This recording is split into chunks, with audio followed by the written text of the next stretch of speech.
Hello बच्चों, आज sequent and series का एक और लेक्चर, मतलब पार्ट तो ये सेकंड है, लेकिन ये PYQ 2021 का 2021 जो था उसका फर्स्ट लेक्चर है। और ध्यान रखना कि जैसा कि मेरे हर लेक्चर में तीन बातें एकदम जबरदस्त रहती हैं। पहली बात कि जो क्वेश्चन आया है, जैसे कुछ लोग कहते हैं ना कि यार एनडीए में शॉर्ट ट्रिक्स बहुत चलती हैं, कुछ लोग कहते हैं नहीं, जब तक डीप नॉलेज ना हो तब तक शॉर्ट ट्रिक्स का कोई काम नहीं।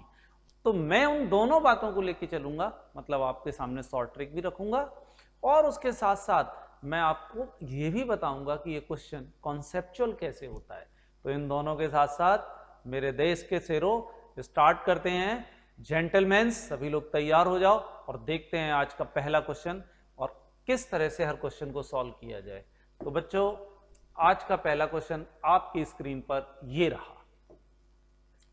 क्या दिया गया है question? A1, A2, A3, AN, A9 are in GP, then what is the value of the following determinant? log A1, log A2, log A3, log A4, log A5, log A6 और log A7, log A8, log A9 दिया। ln को log n मान सकते हैं, मान सकते क्या होता ही है ln log।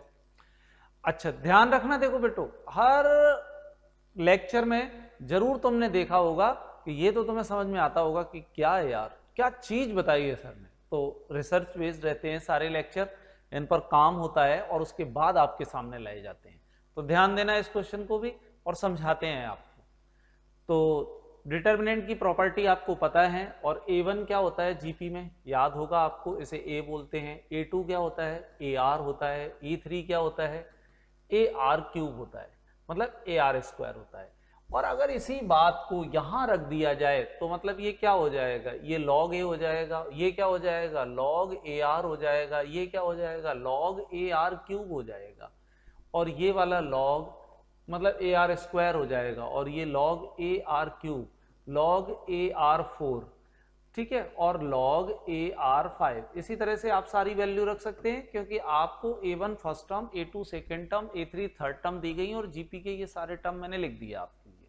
ठीक, अब बढ़ते हैं आगे और समझते हैं। देखो, log की ये प्रॉपर्टी है कि log AR को log A प्लस R लिखा जा सकता है, और इस वाले टर्म को लिया जाए, मतलब log AR स्क्वायर को लिखा जाए, तो इसे क्या लिख सकते हैं? log A और log R स्क्वायर, लेकिन पावर 2 यहां आगे आ जाएगी। बात आ गई समझ में?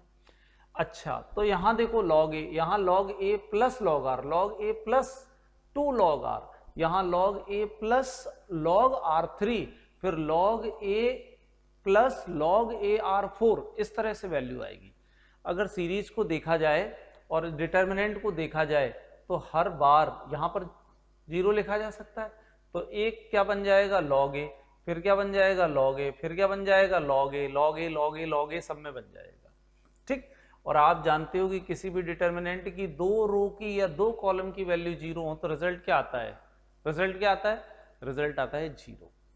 इसी तरह से अगर इसके दूसरे वाले पार्ट को लिए जाए तो यहां पर क्या आएगा? जीरो। यहां log R सब में से कॉमन ले लो, log R, log R, log R, तीनों बार कॉमन लोगे तो log R क्यों हो जाएगा? 0, 1, 2, 3, 4, 5, 6, 7, 8। अगर ऐसा आ गया तो आपको खुद को पता है, और आज का ये फंडा भी है, आज का ये भी फंडा है कि अगर डिटर्मिनेंट में 0, 1, 2, 3, 4, 5, 6, 7, 8 अगर ऐसे लगातार वैल्यू दी जाए, 1, 2, 3, 4, 5, 6, 7, 8, 9 तक लगातार वैल्यू दी जाए, तो उस डिटर्मिनेंट की वैल्यू जीरो होती है। तो भैया ये जीरो हो गया, भैया ये जीरो हो गया। अब जरा बताना आंसर कितना रहा? आंसर जीरो रहा। तो बड़ा ही आसान क्वेश्चन था ये, ज्यादा इस कुछ में था ही नहीं। बस आगे बढ़ते हैं अगले क्वेश्चन की तरफ, ध्यान देना। हो गया ये क्वेश्चन, कॉन्सेप्ट भी बता दिया और एक जबरदस्त फंडा बता दिया। अच्छा, मैं ये बताया कि ये अभिलाषा क्लासेस ऐप जरूर डाउनलोड करें, और इसमें एक बैच आपको ज्वाइन करना पड़ेगा। उस बैच के लिए जो आपका कोड रहेगा, तो दैट इज NDA 23, ये इसका कोड है। इसलिए आप इस कोड के साथ ऐप को डाउनलोड करें, फिर बैच में जाएं, वहां आपको स्टडी मटेरियल, वहां आपको PDF फाइल्स, फिर वहां आपको बहुत सारे मॉक टेस्ट भी मिलेंगे, और मॉक टेस्ट टाइम पे आपको असाइन किए जाएंगे, जो होंगे अनलिमिटेड टाइम, आप उन्हें बहुत अच्छी तरह से प्रैक्टिस कर सकते हैं। टेस्ट ये सारे के सारे, ये जो बैच रहेगा ये फ्री ऑफ कॉस्ट है, इसका कोई चार्ज नहीं रहेगा, आपको बस ऐप डाउनलोड करना है और इस कोड के साथ ज्वाइन करना है। आगे बढ़ते हैं। ये क्वेश्चन, इसको देखो, दो तरीके से इसको भी बताएंगे, एक तो कॉन्सेप्ट और दूसरा शॉर्ट ट्रिक। शॉर्ट ट्रिक ये है कि ये यार एपी में है, ये बताओ इनमें से कौन सा सही है। एक काम कर लो, सबको पुट करके देख लो, जो एपी में आ जाए समझ लो वही आंसर है। इसको रख के देखोगे आंसर नहीं आएगा, रखो देखो यहाँ कितना हो गया 4, ये आएगा -2 -8, तो ये एपी में नहीं है। क्यों नहीं है? क्योंकि इन दोनों का प्लस इसके डबल के बराबर नहीं होगा, ठीक है, तो एपी में नहीं है। इसे रखोगे तो भी एपी में नहीं है, इसे रखोगे तो भी नहीं आएगा, इसको रखने से आ जाएगा, इसको रखने से आ जाएगा। रख के देख लेते हैं जो भी है, ठीक है। एक तो होता है वैल्यू पुट करके और दूसरा देख तो आंसर निकालते हैं, तो उससे और पता चल जाएगा कि हमारे कौन से ऑप्शन सही है। कॉन्सेप्ट बेस्ड बता रहा हूं, और शॉर्ट ट्रिक या डायरेक्ट अप्रोच तो यही है कि ये वैल्यू रख के देख लो, ठीक। मैंने वैल्यू रखी नहीं, ऐसे ही अंदाज लगाया था, अब रख के अब अपन सॉल्व करते हैं। तो देखो x² + x और -8 आर इन एपी। अगर ये एपी में है तो होगा क्या? एपी में आप जानते हो कि अगर कोई भी 3 टर्म एपी में हो तो twice of middle term is always sum of the first and last. अब आगे बढ़ते हैं, तो इसका मतलब है 2x = x² - 8। x² ऐसे ही रहने दो, 2x इधर आ गया, -8 = 0। इसको फैक्टराइज करो। क्या करो? इसको फैक्टराइज। तो जब इसको फैक्टराइज करोगे तो ये आ जाएगा x - 4 और x + 2। Then we have answer x = -2 and 4। तो बेटे यही सही आंसर था, ये वाला करेक्ट आंसर है, ठीक है। तो आई होप सो इसे रखने से आंसर आ जाएगा, इस रखने से भी आएगा, इसके दोनों से आंसर आएगा, तो ये वाला सही आंसर माना जाएगा। सेटिस्फाई ए और बी दोनों करेंगे। जब आप डायरेक्ट पुट करोगे तो है तो ये शॉर्ट ट्रिक, लेकिन सारे के सारे ऑप्शन ऐसे हैं कि मैच कर रहे हैं, तो आपको इसमें ज़्यादा मेहनत पड़ेगी। शॉर्ट ट्रिक में बेहतर है कि आप ये कॉन्सेप्ट वाला करें तो ज़्यादा आराम रहेगी। बस यही तो खूबी है अपने सारे लेक्चर्स की, कि हम आपको क्वेश्चन, लगभग क्वेश्चन दो तरीके से बताते हैं, एक अप्रोच से और एक बिल्कुल डिस्क्रिप्टिव वे में कि कैसे किया जाए। आगे बढ़ते हैं। कभी कभी एनडीए का पेपर ऐसा आ जाता है जिसमें शॉर्ट ट्रिक यूज हो जाती हैं, कभी कभी ऐसा होता है कि शॉर्ट ट्रिक कम यूज होती हैं, इसलिए आपको नॉलेज दोनों तरह की होना चाहिए। पहली कि कैसे शॉर्ट ट्रिक से सोच किया जाए जिससे जल्दी से जल्दी हो जाए, और दूसरा यही कि आप कैसे अप्रोच लगाएं। इस क्वेश्चन को देखें, इसके भी दो तरीके हैं, ठीक है ना, और दोनों ही बड़े हैं। तो एक कोई मैं बता देता हूं जो दोनों में से छोटा है लेकिन है नया, आपको कम बुक्स में, कम चैनल्स पर, कम टीचर्स द्वारा ये मिलेगा, जो मैं बताने जा रहा हूं, ध्यान देना। If the first term of an AP is 2, ठीक है भाई, a = 2 हमको गिवन है, and the sum of the first 5 term is equal to, sum of 5 term मतलब a1 + a2 plus ... a5 is equal to 1/4 of the sum of the next 5 term, मतलब a6 a7 ... a10। बहुत बढ़िया। Then what is the sum of the 10 term? देखो भाई, सम of the 10 term S10 पूछा गया है, तो ये होगा क्या, 10/2 और 2a + 9d। अच्छा, आपको a और d की जरूरत है, बट वी हैव a हमारे पास है, तो बस d की जरूरत है। कोशिश कर लेते हैं d कैसे निकल के आता है, देखते हैं। ये आप सभी जानते हो 5 टर्म है, तो इसका फॉर्मूला क्या होगा, 5/2 2a1 + 5 - 1 4d हो जाएगा। बहुत बढ़िया। 1/4, यहाँ भी क्या हो जाएगा, 5/2 2a2। ध्यान रखना सभी लोग फर्स्ट टर्म यहाँ पर a लेते हैं, यहाँ सीरीज का फर्स्ट टर्म ही है, इसलिए इस क्वेश्चन को आसान बनाने के लिए मैंने इसे ही फर्स्ट टर्म ले लिया। हो गया काम। a6 प्लस यहाँ पे वही 4d, यहाँ पे भी आएगा क्योंकि टोटल नंबर ऑफ टर्म 5 है।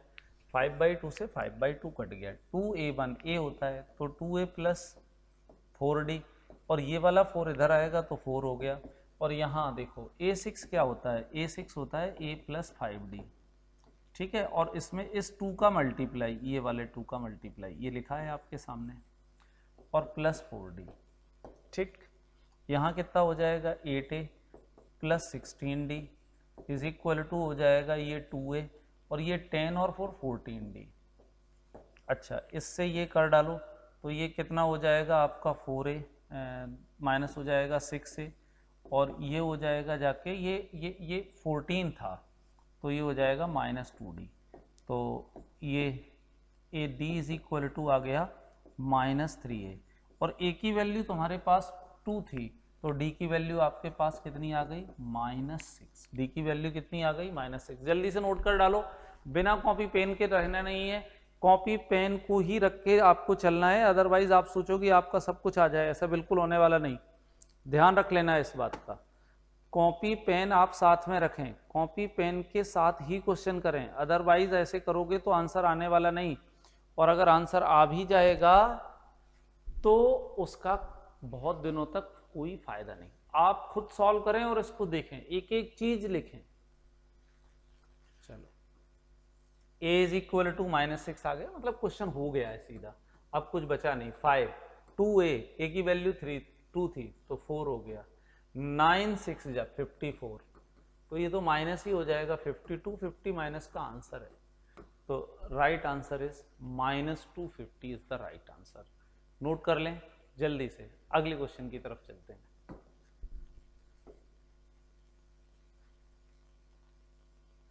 कहाँ चला गया, बहुत दूर निकल गया, ये था। अच्छा, ये कर लिया, ये कर लिया, अब ये आ गया, ठीक है। देखते हैं, consider the following statement, if each term of GP is multiplied by the same non-zero number, then the resulting sequence is also in GP. if each term, ठीक है। देखो ये आप सभी लोग जानते हो, बहुत आसान है कि कोई भी GP गिवन है, जैसे 2 4 6 8 10 2 4 नहीं गलत हो गई, 2 4 8 16, ऐसे अगर एक कोई GP गिवन है और किसी भी नॉन जीरो नंबर से मल्टीप्लाई कर दिया जाए, तो मान लेते हैं अपन 2 से ही मल्टीप्लाई कर देते हैं, तो ये कितना हो जाएगा, तो ये हो जाएगा 4 8 16 32। अभी भी ये GP में ही है, देखो 2 का मल्टीप्लाई करने से ये आ रहा है, ये भी आ रहा है, ये भी 2 का मल्टीप्लाई करने से आ रहा है, इवन और so resulting sequence is also in GP, और उसके साथ साथ इनका कॉमन रेशियो भी एक ही है। इसलिए कहते हैं कि किसी भी GP के सारे नंबरों में अगर मल्टीप्लाई कर भी दिया जाए किसी भी फिक्स नंबर से, तो भी रिजल्ट GP में ही रहता है। और अगर डिवाइड भी कर दिया जाए, if each term is GP is divided by the non-zero number, then resulting sequence is also in GP। ये कॉन्सेप्ट है, ये लगभग जैसे हम लोग है ना, हमारी जो ऑफलाइन क्लासेस होती हैं उनमें हमें हमेशा बताते हैं, लिखाते हैं। आपके पास नहीं है तो आप लिख लो, और आपने जहाँ भी पढ़ा होगा आपके टीचरों ने ये कॉन्सेप्ट आपको जरूर पढ़ाए होंगे, तो समझ आ गया होगा कि ऑप्शन कौन सा सही है। Both 1 and 2 is the right answer. आगे चलते हैं, the third term of a GP is 3। इस क्वेश्चन को भी दो तरीके से बताते हैं, बाधा कि लगभग बताना है। चलो तो स्टार्ट करते हैं। देखो इस क्वेश्चन को तो पहले मैं शॉर्ट ट्रिक ही बता देता हूँ। कहते हैं GP में अगर जैसे फर्स्ट मतलब कोई भी, ये अभी थोड़ा लिखा था 2 4 8 16 लिखा था, याद होगा। तो GP में होता क्या है, GP में ये होता है कि इसका स्क्वायर जो है ना, इसका स्क्वायर मतलब 16, इन दोनों के मल्टीप्लाई के बराबर होता है। 8 2 जा 16। अगर आप और भी लिखेंगे जैसे 16 और 32 लिखते हैं, तो देखो इनका स्क्वायर मतलब 64, 16 4 जा 62, ये भी है ना 32 जा 64। तो ऐसे ही इन्होंने बताया है कि GP में 5 टर्म गिवन है, जिसमें एक टर्म है 3। इससे पहले A1 A2 A4 A5 इस तरह से टर्म दी गई होंगी। तो देखो इन दोनों का मल्टीप्लाई इसके स्क्वायर के बराबर मतलब 9 के, इन दोनों का स्क्वायर का मल्टीप्लाई इसके स्क्वायर के बराबर, और ये 3 है ही। तो 9 9 जा 81 into 3 is equal to 243 is the right answer. ये तो हो गया शॉर्ट अप्रोच कि किस तरह से किस तरह से क्वेश्चन किया जाए। ये तो हो गई शॉर्ट अप्रोच।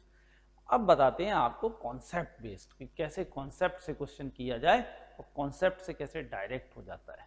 ठीक, नहीं कॉन्सेप्ट से डायरेक्ट तो ये हो गया, और कॉन्सेप्ट अब हम आपको समझाते हैं। देखो क्या होता है, third term of GP term कितनी होती है, पहला होता है first term that is a, फिर होगा ए आर, फिर होगा ए आर स्क्वायर, फिर होगा ए आर क्यूब, ठीक है, और फिर होगा ए आर 4। फिफ्थ टर्म है, पांचों टर्म का मल्टीप्लाई कर दिया। अब देखो 1 2 3 4 5, तो ये कितना हो गया a टू दी पावर 5, और ये 2 1 3 3 3 6 6 4 10, तो r टू दी पावर हो गया 5। अब हमें गिवन क्या है, थर्ड टर्म गिवन है, तो a3 इज इक्वल टू 3, और a3 होता क्या है, a3 होता है a r square is equal to 3। अच्छा, तो इसे क्या लिखा जाएगा, इसको ध्यान देना, इसे a r square to the power 5 लिख सकते हैं कि नहीं लिख सकते, ध्यान दो, a r square to the power 5 लिख सकते हैं, क्योंकि 5 ए पे भी है आर पे भी है, और ये है कितना, ये है 3, तो 3 टू दी पावर 5 कितना हो जाएगा 243, ऐसे भी आंसर आ गया। ठीक है ना, तो दोनों तरीके हैं। यहां मैंने 10 क्यों लिखा, क्या कहते हैं मल्टीप्लाई में पावर ऐड होती है, तो इसलिए ऐड हो गई, और यहाँ मल्टीप्लाई में एक ही पावर 5 टाइम्स था तो 5 बार ऐड हो गया, तो e टू दी पावर 5 आ गया।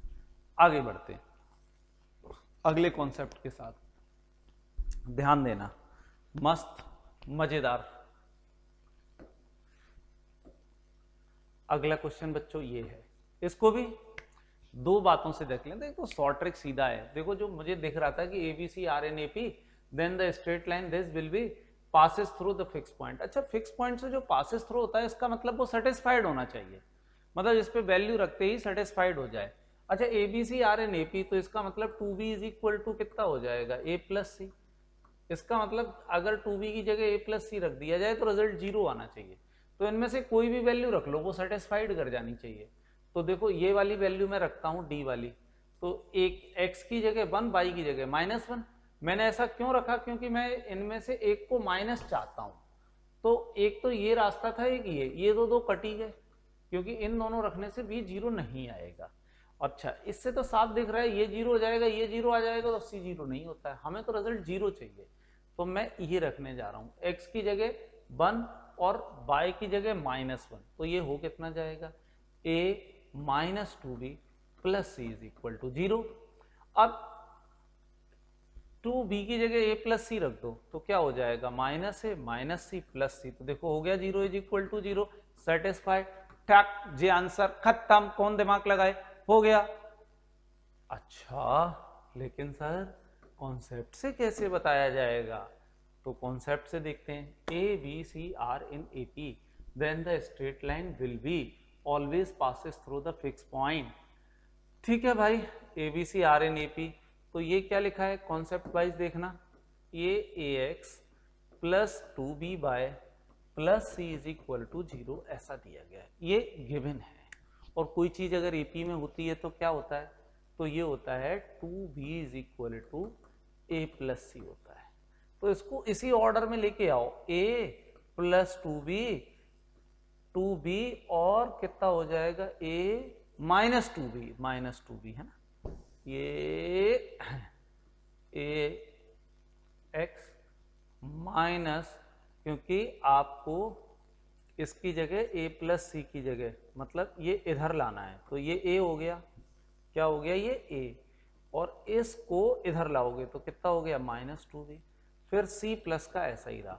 अगर आप कंपेयर करो, C की जगह है, A की जगह है, तो यहाँ क्या है X 1 की जगह होगा, बहुत बढ़िया, और 2B है, तो y की वैल्यू कितनी रही होगी -1, तब भी आपका आंसर ये वाला ही सही है। ठीक, तो अब आगे बढ़ते हैं, अगले क्वेश्चन के लिए करते हैं, अगला क्वेश्चन निकालते हैं कि कैसे होता है। आगे बढ़ते हैं, ये रहा, consider the following measure in central tendency. ये क्वेश्चन APGP का बना हुआ है और central tendency mean median mode से भी बना हुआ है, तो है दोनों जगह, ये दोनों चैप्टर में आपको मिलेगा, तो इस क्वेश्चन को यही समझ लेते हैं। अब आ ही गया है तो लपेट ही लेते हैं। सेंट्रल टेंडेंसी आप जानते हो मीन मीडियन मॉड होती हैं, सब अलग अलग होते हैं, मीन का अलग होता है, मॉड का अलग और मीडियन का, और भी बहुत सारे होते हैं जैसा कि तुम्हें पता है, स्टेप डेविएशन है ना, और बहुत सारी चीज़ें। लेकिन यहाँ ज्योमेट्रिक मीन और ये अर्थमेटिक मीन है, दोनों मीन के ही पार्ट हैं, तो इसलिए ये बोथ 1 and 2 सही है। ये मीन में ही दोनों यूज होते हैं, सेंट्रल टेंडेंसी में यूज होते हैं, दोनों को दोनों यूज होते हैं। इतनी सी ही बात थी इस क्वेश्चन में, क्योंकि दोनों में मीन लगा हुआ था। आगे बढ़ते हैं। ये क्वेश्चन क्या कहता है, क्या कहता है ये क्वेश्चन, कुछ कहता है, क्या कहता है, ये कहता है कि 2020 में फर्स्ट और सेकंड पेपर, मतलब 2 पेपर एक ही हुए थे कोरोना की वजह से, इसलिए चलते हैं। अच्छा, इसका क्वेश्चन मुझे एक ही मिला है, मैं और ढूंढूंगा, मुझे पता है कि और सारे क्वेश्चन इसमें आए होंगे, लेकिन जो हमारी टीम है जो हमारे लिए पीपीटी तैयार करती है, उसने ये एक ही क्वेश्चन डाला है। तो ठीक है, इस क्वेश्चन को देखते हैं, एंजॉय करते हैं। और जिन लोगों ने मेरा पार्ट 1 देखा होगा इसका, मतलब जिसमें 2021 का सेकेंड पार्ट मैंने कराया था, अगर वो देखा होगा आपने, तो आपको ये क्वेश्चन के कॉन्सेप्ट में ऑलरेडी बता चुका हूँ। क्या बता चुका हूँ, सुनो। जैसे मैं कहता हूँ अगर पी क्यू आर जीपी में है, तो इनका लॉग, मतलब लॉग पी लॉग क्यू और लॉग आर एपी में होगा। और even P square Q square R square अगर जीपी में है, तो भी P square Q square R square भी एपी में होगा, आर स्क्वायर भी एपी में होगा। ये बात ध्यान रखो, ये बात समझ लो। 2021 के सेकेंड जो हमारा एग्जाम हुआ था एनडीए का, उसमें भी यही क्वेश्चन आया था। कॉन्सेप्ट थोड़ा सा अलग था, यही क्वेश्चन था। मतलब उसमें था क्या, उसमें ये था कि पी स्क्वायर क्यू स्क्वायर है, तो ये मतलब पी क्यू आर एपी में है, तो P square Q square R square काय में होगा, जीपी में होगा। मतलब जीपी में था ये, तो जीपी में होगा। और लॉग काय में होगा, तो लॉग एपी में। वही क्वेश्चन यहाँ पलट के आ गया है कि अगर P square Q square GP में है, आर स्क्वायर जीपी में है, तो पी क्यू आर काय में होगा, पक्का जीपी में होगा यार। केवल और केवल पावर बढ़ने से जीपी नहीं चेंज होती, वो जीपी में ही रहता है। तो क्या चेंज होता है सर, तो चेंज होता है कि उनका कॉमन रेशियो कम हो जाता है। जैसे अगर 2 4 8 है, इनका स्क्वायर कर दो तो ये 4 हो जाएगा, ये 16 हो जाएगा और ये 64 हो जाएगा। तो इसका इसमें डिवाइड करो तो आंसर क्या आएगा, 4 4 जा 16। ठीक है, यहां करो तो 16 4 जा 4 आ गया, और यहां करो तो देखो डिवाइड 2 आ रहा है, यहां करो तो 2 आ रहा है। तो रहा तो जीपी में ही, बस कॉमन रेशियो का स्क्वायर हो जाता है और कुछ नहीं होता। तो इसलिए ये जीपी में रहेगा, ये एपी में रहेगा। याद कर लो, दोनों 1 and 2 both is the correct answer. ठीक है, तो आज का पार्ट मैंने यहीं तक रखा है। इसके बाद अब अगला पार्ट आएगा आपके पास, तो अगला पार्ट जस्ट इसके बाद है, उसे जरूर देखें।